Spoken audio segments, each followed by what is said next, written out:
much nicer.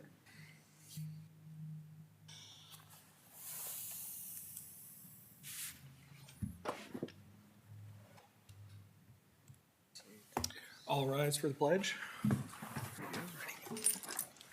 I pledge allegiance to the flag of the United States of America and to the republic for which it stands, one nation, under God, indivisible, with liberty and justice for all.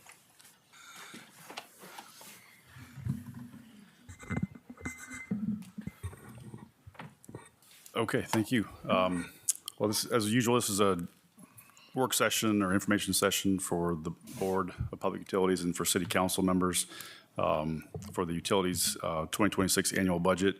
So we'll go through the Water and Sewer Capital Improvement Fund, which is the income tax source for water and sewer projects.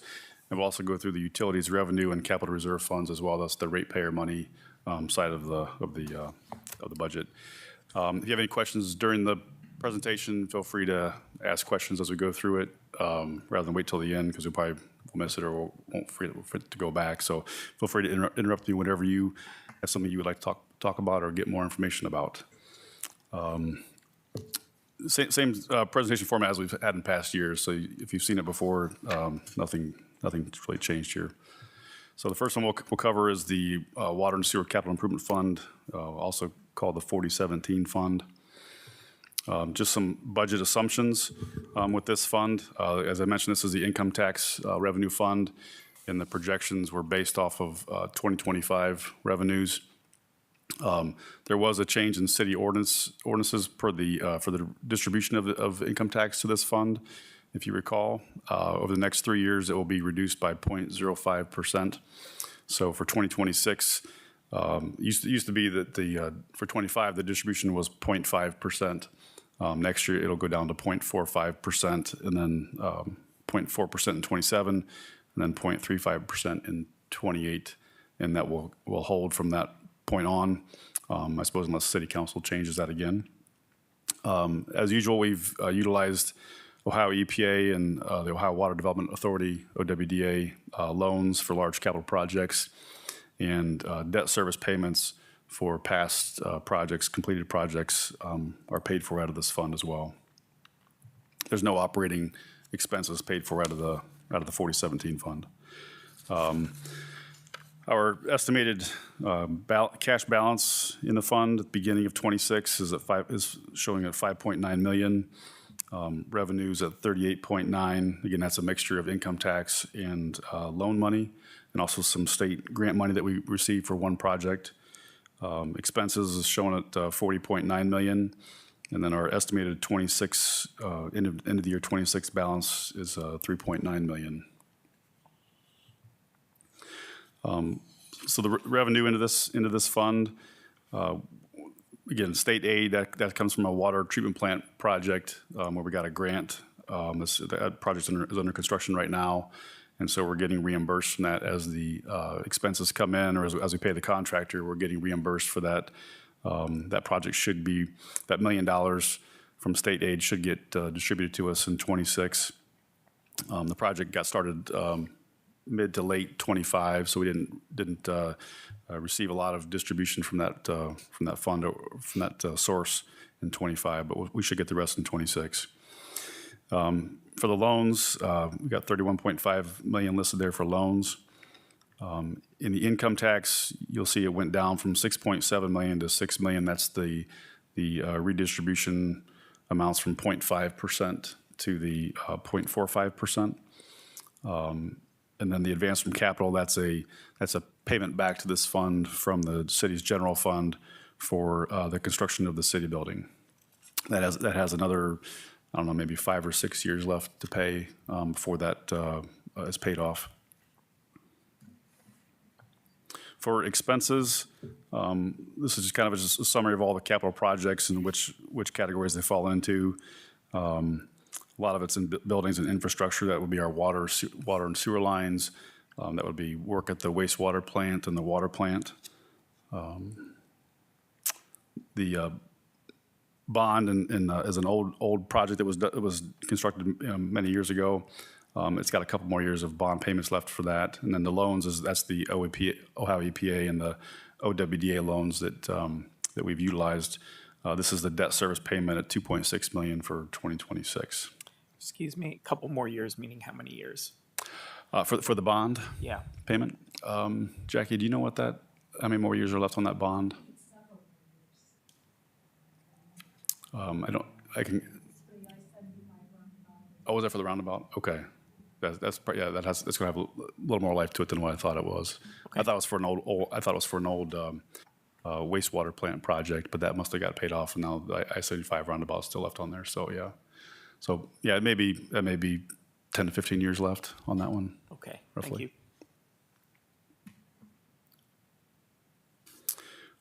This is just a list of our debt service, our debt schedule for loan payments for past projects. In parentheses, after the title of each project, you can see that's when our final payment will be made in those projects.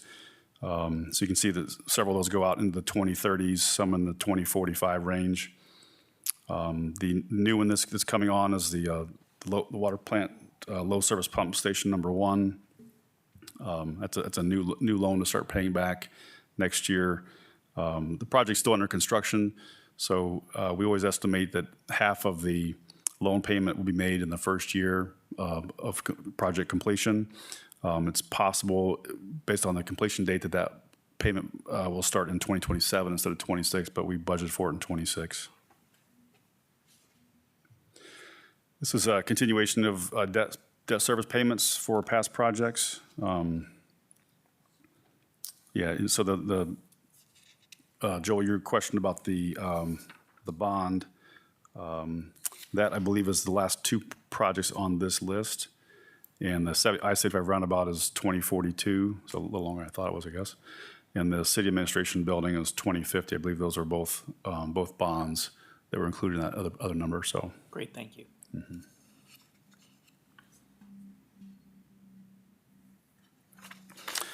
these are some capital improvement projects that are in our 26 budget. So I lumped all of the water distribution projects into one number at $4.4 million. Wastewater collection projects, again, I lumped those all into one number at $10.8 million. So there's multiple projects that goes into each of those items. There is a detailed list of the projects on page 17 of your budget book that was emailed to you on Friday. Some other big projects we have coming up is at the water plant, we're looking to add microfiltration and reverse osmosis trains. So that's the $13.2 million project there. Clarifier, we're just rebuilding the softening basins at the plant. The water tower improvements, that $3.6 million, that's the Carter Park Water Tower and the Western Water Tower, looking to repaint and rehabilitate, refurbish those water towers. And then some other work at the wastewater plant. WPC is water pollution control, so that's wastewater plant projects. Again, there is a 5-year capital plan on page 19 of your budget, which outlines projects in all those same divisions: water distribution, wastewater collection, the water plant, the wastewater plant. And then we also have on page 21 of your budget book, there's a project description list for projects that we included in 2026. You can get a little bit of a feel for what those projects are. The budget summary for the 4017 fund. We did try to limit the number of capital projects in the budget to preserve the fund balance for future debt service payments. In 2028, it looks like the debt service payments are going to exceed the income tax revenue in this fund. So we do have some fund balance that I was trying to keep or hold back for those future debt payments. So we have enough money in this fund to cover those costs.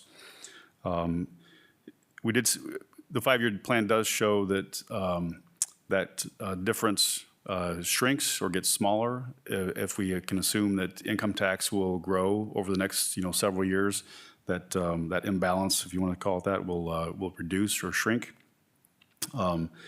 However, there is going to be a need to look at some of those debt payments going over to the ratepayer funds, should that not occur. If there's a recession or if there's some reason why there's a a reduction in income tax funds, then obviously we'll still need to make those debt payments. That's our main priority for past projects. The other item here is just to continue to utilize the OWDA loans as we've done in the past for large capital expenses. The current interest rate right now is about 3.2% to 3.5%, depending upon how many years you select, whether it's 20 or 30 years. That's how we funded most of our larger major projects. So looking to continue to do that. As we said, the Water and Sewer Capital Improvement Fund has been used for majority of the water and sewer projects, including debt payments. Future water and sewer rates will need to accommodate any capital spending and debt payments. Economic development efforts will help that to grow the income tax in this fund, even with the reductions in the percentages. If we can continue that process, we've estimated around 3% income tax growth over the next several years. That will again get that number closer to zero. It won't zero it out completely, but probably by years 6 or 7, we would be back at a sort of a balanced tax revenue to debt service payments. We're seeing the debt service payments increase to about $6 million at a peak in 2029. Some of that is just because of we've had 2 large projects that have occurred. One is under contract right now at the waste plant. That was a $13 million final clarifier project. And then at the water treatment plant, the reverse osmosis membrane, and that project was $13 million. Usually our projects are under $5 million, and those come with obviously less debt service payments. But when you have 2 very large capital projects like that, your debt service payments can increase rapidly, and that's what we're seeing in that fund.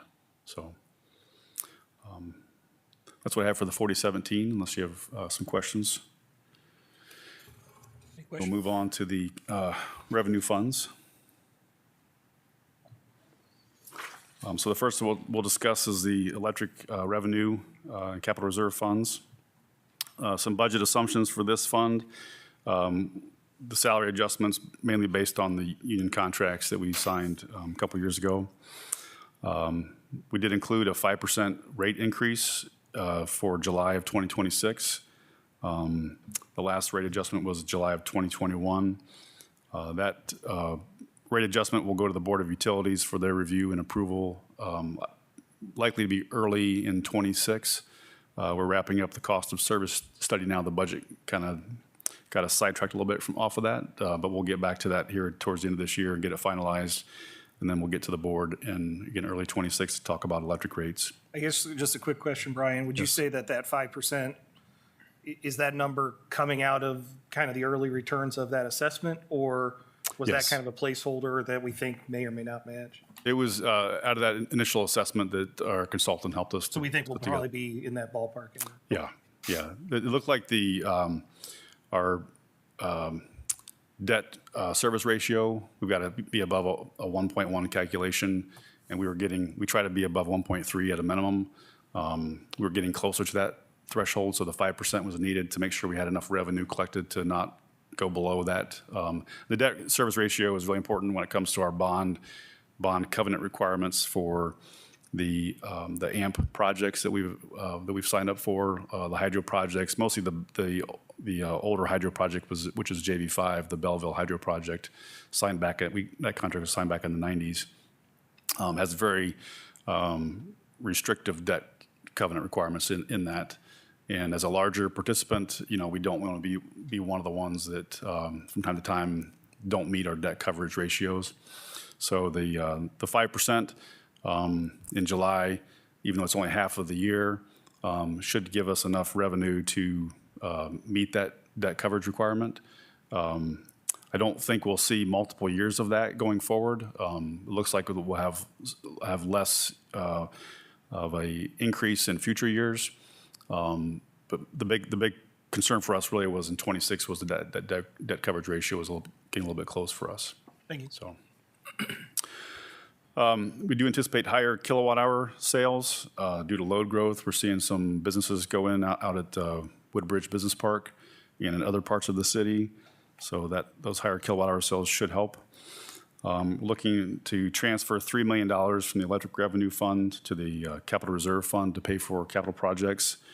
And we're also looking to borrow $10 million for electric capital projects. So you'll see on our list, it's a pretty healthy budget for capital projects this year in electric.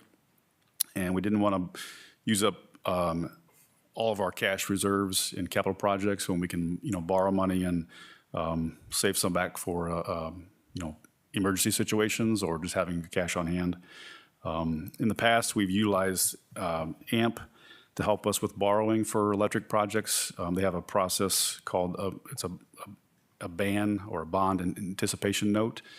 And back probably we had a BAN that we had issued, and we paid it off around 2015, I believe. So several years ago, we did have debt financing through AMP.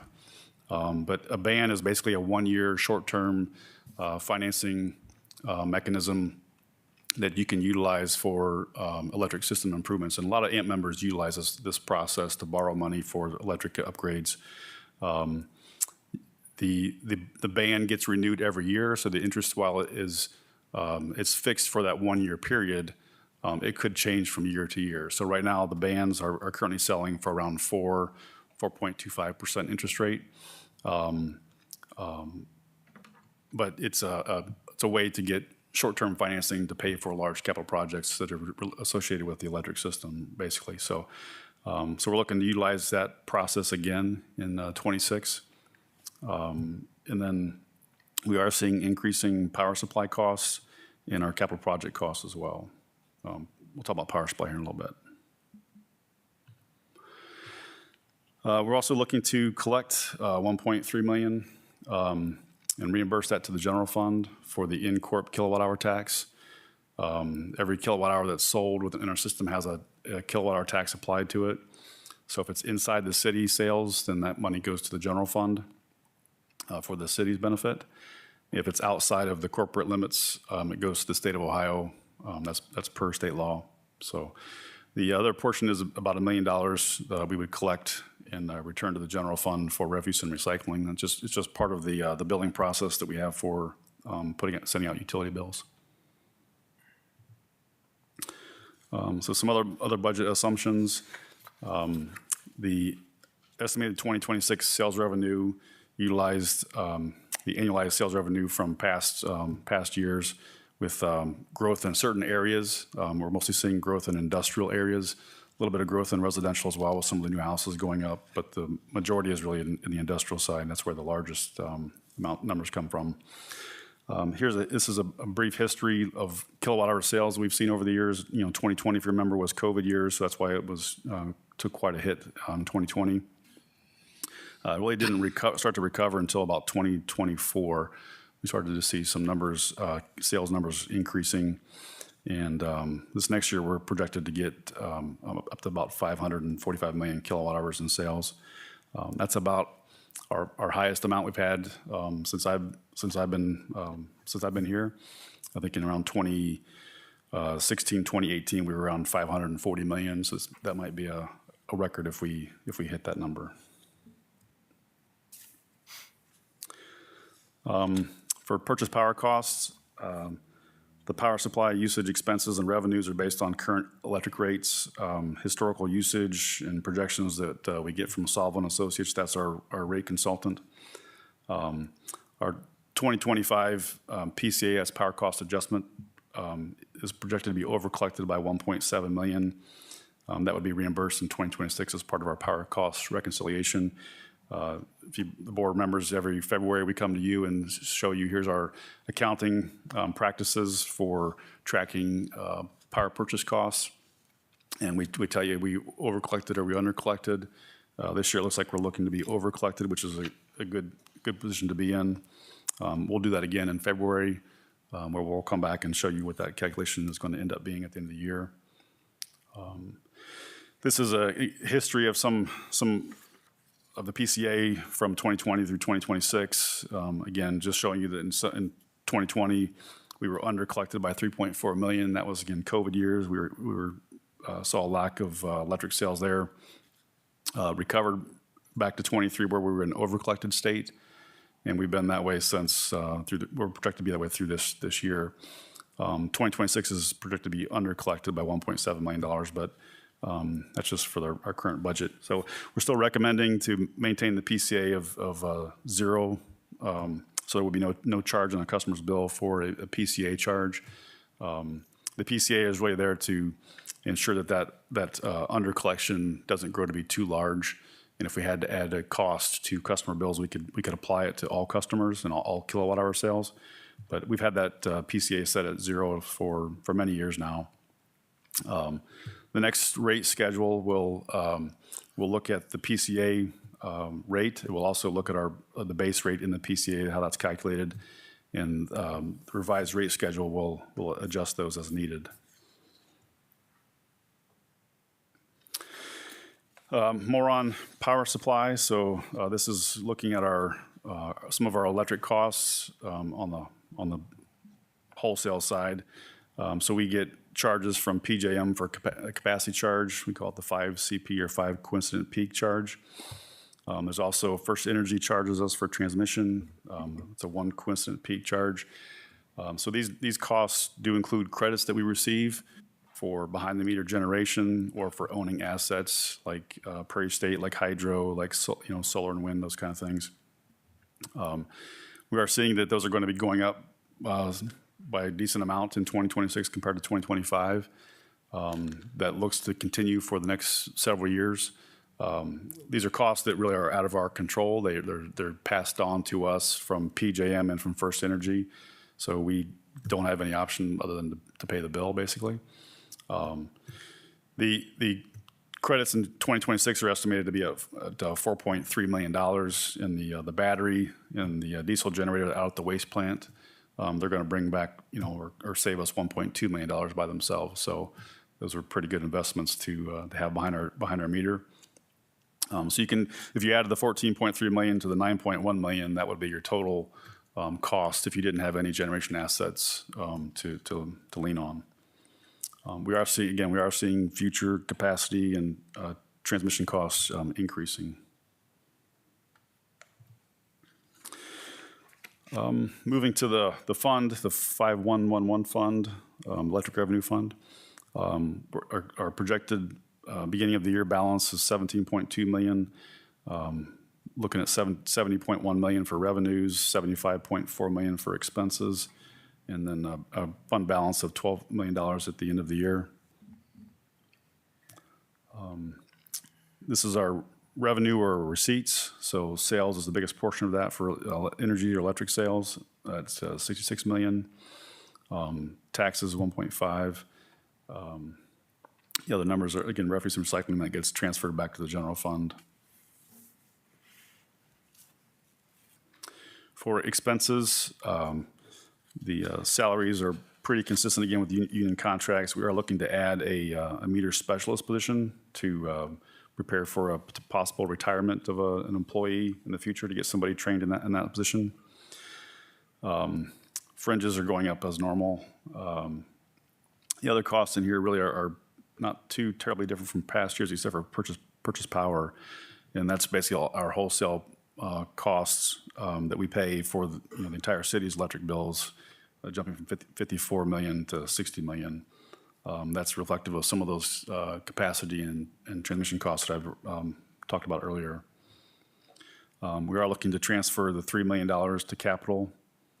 That makes up your $75 million in expenses. Again, the majority of that's purchase power, which is more or less a pass-through. So moving to the capital reserve fund. This is projected to have a balance of $9.7 million. The $13 million in revenues, that's made up of $3 million of the transfer from the electric revenue fund, and then plus the $10 million that we were looking to borrow from AMP from their bond anticipation note process. That's how you get to the $13 million. Expenses are $20.9 million, and then the fund balance is estimated to be $1.7 million at the end of 26. Some of the capital projects we're looking to implement or to perform next year. 6.3 million in substation improvements. That would be about 5 million in improvements at the Bishop substation to replace 2 transformers. And then we had 1.3 million at the Gypsy Lane substation, just to the west of the Slippery Elm Trail. There's some relays and also a small barn improvement that we'd like to do on the property. The other projects are kind of spot out there, somewhat self-evident. The Woodbridge Business Park, 3.5 million. We have some underground and overhead improvements we'd like to do out there for electric load growth and customer growth in that business park, and improving reliability. The Carter Park ball field lights, we did the southern ball fields last year. This past year, we'd like to do the northern ball fields next year. And then the East Wooster lighting, that's to extend the decorative lighting from around the Campbell Hill area where it stops with the roundabout project, and continue that to the west until we eventually reach downtown. Oops, sorry. Some other capital items, just some equipment, looking to purchase a bucket truck, a trencher, some underground pulling equipment, and some other stuff there.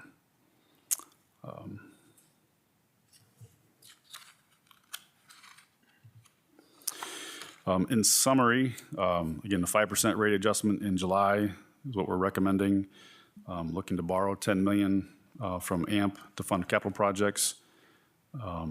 Sorry, not from AMP, but utilize AMP's ban process to borrow the $10 million.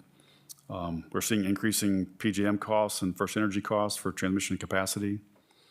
Again, looking to complete the cost of service study in early '26, and then recommend a rate schedule to the board in early '26.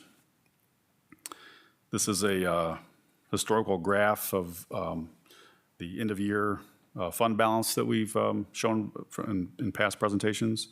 You can see the purple line at the bottom represents our 6-month reserve margin, and the red line at the top represents our cash balances at the end of the year. So it looks like we're looking like we're above that number, so we're in a good position there. And that's it for electric. And next, if there's no questions, next we'll move to water. Ryan, quick question. Yes. The capacity charges, you said you anticipate them to continue to go up or continue to, do you have any idea how much those increases are? I know they do those. Yeah, they do this, they do an auction every year. There's an auction, and it's supposed to be for 3 years in the future. They've been late for the last couple years, couple cycles. This last time they did set a cap on the auction, what it could clear at, and it cleared at the cap. So it actually would have cleared higher if it had been allowed to move up, but the cap limited to what they could charge. So it's possible that cap gets moved. Maybe it goes up, maybe it goes down, probably not, but maybe it goes down. They may take the cap off at some point. I know some of the states that are in the PJM territory, the governors were not happy with the process, and they lobbied PJM to set a cap, and so they did. I don't have a percentage off the top of my head to tell you where it's going to go to, but I can tell you it's probably not going to go down. There's not enough generation being built for the demand that's being put onto the system, and for what's being retired and what's not being replaced, and what's being again added to the load. The demand's there for it, and there's just I don't see it decreasing at any point in the future, really. And the FirstEnergy side of it, they get paid back for any projects they do on the transmission system, so they're incentivized really to do more projects and spend more money. Not saying that those things aren't valid or warranted, but we end up footing the bill. And now we did benefit from that same process when AMP Transmission built the substation up at the Ballard Business Park. They spent $14 million, which mostly benefits the city, But we paid less than 1% of that cost as part of our transmission costs, and the rest of the ad-state territory paid for the rest of that $14 million project. So, that doesn't happen very often, but, we were able to benefit from it in that case. So, Thank you. moving to the Water Revenue and Capital Reserve Fund. Again, salary adjustments are based on union contracts that have been negotiated. Revenue projections are based on previous sales. We are recommending a 7% water rate adjustment in April of '26. That's typically we do electric in July, water is in April, and then sewer is in January. We're also looking to transfer $1 million from the revenue fund to the capital reserve fund to help pay for capital projects. Just again, cash balances at the beginning and ending of the year, 2.3 million at the beginning, 9.9 million in revenues, 10.3 million in expenses, and 1.9 million at the end of the year fund balance. Sales, looking at 9.5 million roughly. That's the bulk of the money that comes into this fund. This would include inside sales and also outside wholesale sales to other municipalities. On the expense side of it, salaries, again, is a big part of this fund. It's going up a little bit more than usual just because we're looking to add an operator at the water treatment plant. With the addition of the equipment from the microfiltration and reverse osmosis system, there's more equipment to maintain. We think we need another body out there basically to help with maintenance and keeping the place operating properly. The contractual services went up a little bit, looking to increase the lime removal contracts that we do from each year. I think we've used around $200,000 in our budgets. We're looking to increase that to about $450,000 this year. With the increased water consumption, we're using more lime. That means the lime lagoons are getting filled faster, so we have to get that material out. So we're looking to get a bigger dent in it for 2026. The supplies and materials, the biggest increase here was due to chemicals for the water treatment plant. Also, some chemicals, just some distribution items and some other. We didn't really identify one major thing besides chemicals that was going up. It was a lot of small things that were going up by 10,000, 20,000 here and there. But again, the transfer to capital at $1 million.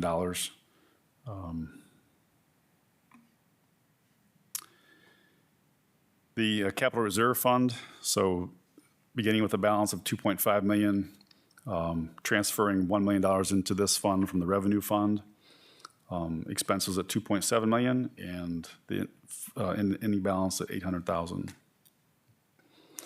Some of the projects that are listed in this fund, the Water Capital Reserve Fund, the microfiltration and the RO replacement at $100,000 each. That's an annual set aside that we put in this budget, put in this fund. It is not expected to be spent this year, but each year we put it in there to try to set aside money for the eventual replacement of the reverse osmosis media, and the microfiltration has to be replaced and updated every 6 to 10 years. So that money is sort of a set aside for us each year to remind us of that. The inventory at 1.3 million, a large majority of this was going to be for our meter replacement project. You remember last year's budget, we've had quite a number of our meters are dying and not reporting back to us. They have to be replaced. So that project needs to continue so we can properly read meters and bill customers for their usage. The other items there are pretty self-explanatory. There's more details on page 66 and 70 of your budget if you wanted to see more about these projects. I will say one thing about just know about the Vactor truck, the $645,000. Typically that would be split 50-50 with water and sewer. We're not able to fund that vehicle with the sewer side of it because of how tight that budget was. So we put the entire cost in water, and we will need to account for a payback to the sewer fund or to the water fund from sewer in future years. So if we looked at it over a 5-year period to pay that fund back, it would be about $65,000 a year that we'll need to transfer from sewer to water in future budgets to make sure that accounting is accurate and correct. Would that come from the sewer capital fund, or would that come from the sewer revenue Yes, expenditure? the sewer capital fund is where it would come from, but we, as you know, we transfer money from the sewer revenue fund to the sewer, so it's really the sewer revenue fund's gonna pay for it. But yeah, it'd be considered a capital expense, yeah. Sure, yeah. Yeah. Okay.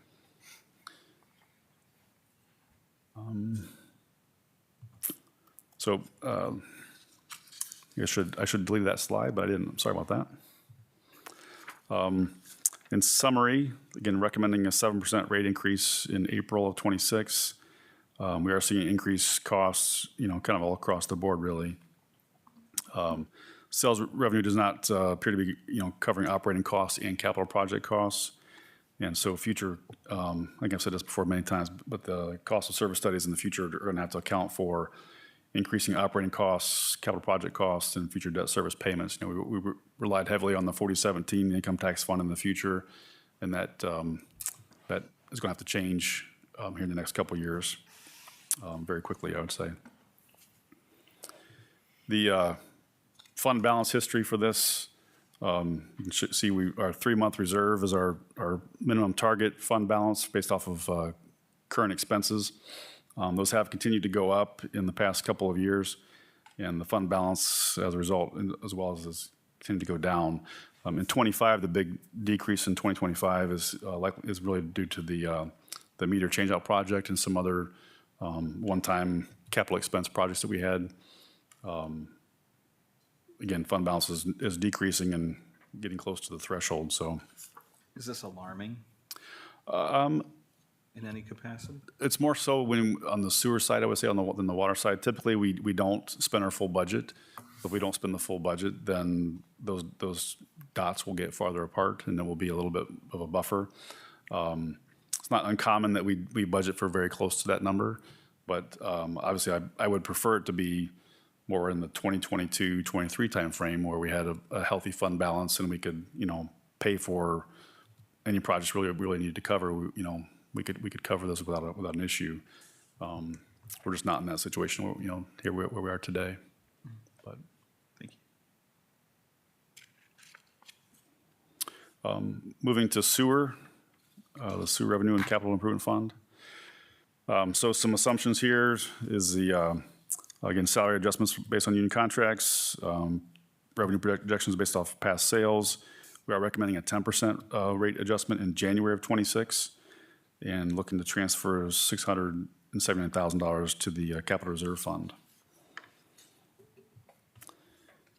Fund balance here is estimated at $1.9 million at the beginning of the year, $7.9 million in revenue, $8.3 million in expenses, and $1.5 million fund balance at the end of the year. The majority of this fund gets paid through sales of wastewater services. That's the $7.1 million. Again, that's inside and outside sales. We really don't have a lot of outside sales for the sewer fund. Most of it's inside. On the expense side, salaries going up a little bit. No new additions for staffing there. The supplies and materials did go up a little bit, mostly due to some chemicals at the wastewater plant. There were some other adds for technology and equipment that the staff had requested, so that's why it has a little bit of an increase in supplies and materials. Moving to the capital reserve fund, starting with the balance of $780,000, transferring into this fund at $679,000. Expenses is just under $1 million, with the fund balance left of $480,000. Some capital projects we're looking to do next year. Some electric upgrades at the waste plant, pump replacements. Those are like standard, almost annual things that we've been doing for the past several years. Help to modernize the waste plant facility. a couple of distribution projects in there at Maple Street and Napoleon. We need to clean some force mains, and some vehicles are in this as well. You can see we didn't have our 50% Vector truck in this one yet, so that'll be in future budgets. And I should have deleted that slide as well, sorry. In summary, we're recommending a 10% rate adjustment in January of '26. Again, seeing increasing costs across the board, really. The rates are not keeping up with the expenses. We had to limit some capital projects in this fund due to the budget constraints, trying to make sure we're close to our target, 3-month minimum. And again, as before, cost of service studies are going to have to reflect increasing operating costs as well as capital projects and debt service payments. And this is a graph that, like, Jordan mentioned, it was, this one disturbs me. While it looks similar to water, sewer is always our problem child. It's always a struggle to get this fund to balance and to do the projects that we need to do and buy the equipment that we need to purchase. So you see this, the green dot is a little bit below the orange dot, so we're a little short. We're short by about 81,000 from our target. But again, we don't typically spend our entire budget, so I would expect to see those dots, farther apart than what they will be at the end of '26. But for budget purposes, this is where we are. So a question, Brian. I think, it's not necessarily bad that those lines have come together a little bit. There's not necessarily an intent to war chest, right? We want to be able to spend. Sure. There were definitely reasons to build that up over time and bring it back. But being closer to the threshold, as we move forward, is there a thought to, do we need to do more frequent, rate assessments or anything like that to ensure that, now that some of that buffer is gone, do we intend to look at that at a higher clip or anything like that? Yeah, yes. We always have intentions of doing cost of service studies every 3 to 5 years is our goal. We haven't done one in the water and sewer fund yet, because we're looking to get electric done first. Electric was since 2021. So, last year I put together a rate schedule for the board to consider for water and sewer, for the rate adjustment for '25. I'm not a rate consultant or a rate analysis. They go into much more depth than what I am able to do. And the same is true for these rate adjustments that we're proposing right now. I'm going to do my best to put together what 10% will look like for the majority of our customers, use our current rate structure and model off of that going forward. In '26, if we can get, we usually hire Courtney and Associates to do our water and sewer cost of service studies. We usually only do one a year.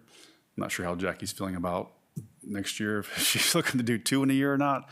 But I would say sewer would be our more, in my mind, the sewer fund would be our higher priority. Sure. Just based off some of these numbers and what we went through with the budget process. And that we're looking at, requesting a 10% versus a 7%. We started at 7%, and obviously those dots were about $200,000 apart. And then when we said, well, we'll go to 10%, and then they got much closer. So this way we try to use the rate adjustment to, make that difference a little bit tighter. But yeah, to your point, more pointed and, making sure that operating costs are properly covered, that capital costs are properly covered. I think also we've anticipated sales numbers to be consistent from year to year and basically being flat. And in reality, on the sewer side, what we tend to see is that sales go down, and in water, they tend to go up a little bit maybe, or stay flat. Weather can really affect that a lot, with what your sales look like. So on the sewer side, when you estimate your sales to be flat and they go down, your revenue goes down, Sure. But your costs don't necessarily go down with it. If you have a lot of rain, every rain event that we get in town, all that water that goes to the wastewater plant, we don't get paid for. We have to treat it, and it's got to go through the process, but there's nobody to collect that money from. So if you have a bigger rain events years, you have your expenses go up, and but you don't collect the revenue for that. Right. Mother Nature doesn't pay. Yeah, so yeah, we need to focus on more regular, consistent cost of service studies. I think that's always been our intention, and we tried to do that in the past. We just hasn't happened in the last 2 years. Mostly I think due to staff limitations and priorities for other things going on. So, Thank you. Frank, can I add? yes, sir. Yeah. I think, too, something to be considered of, the last cost of service studies were done prior to COVID or right at that COVID, and we've seen, unprecedented inflation since COVID.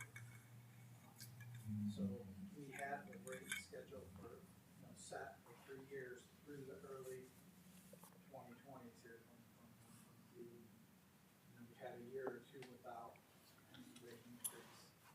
And inflation seems to really finally caught up to us this year, along with, wages and the new contracts coming in. So all those really seem like they're hammering us pretty hard this year. And like Brian said, the projections out past 26 get better. But 26 is Where it gets tight. coming together. Sure. All right, thank you, Jim. The next one we have is an underground storage tank guarantee fund, and there's no activity in this. This fund is just maintained per ordinance 3517. It's really for the airport, so it's just more of a placeholder. And that's all I have. But I appreciate the staff's time and effort into putting the budget together, especially Jackie and Joey in the business office. They really helped all of us to put this together and get it finalized, especially on Friday. So thanks for your help on that. But thanks to the board and city council for attending tonight. And if you have any other questions, be happy to try to address them now, or if not, in time between now and the next board meeting. We expect we would at the November 24th meeting, I believe, we'll be asking the board to approve the budget, and then it would go on to city council. As far as the rate adjustments go for water and sewer, I expect in December, probably the first meeting in December, we'd come to the board and talk to you about rates, possibly also at the end of November if we get it done in time when we do the budget approval. So you might see that in late November or early December. So that's all I have, unless you have questions. Are there any questions for Brian? Are there any motions to adjourn? Because I think we've covered We don't everything need else, one. right? We don't have to do that? We can just say Never we're mind. done. Have a good day, everybody. All right, thank you.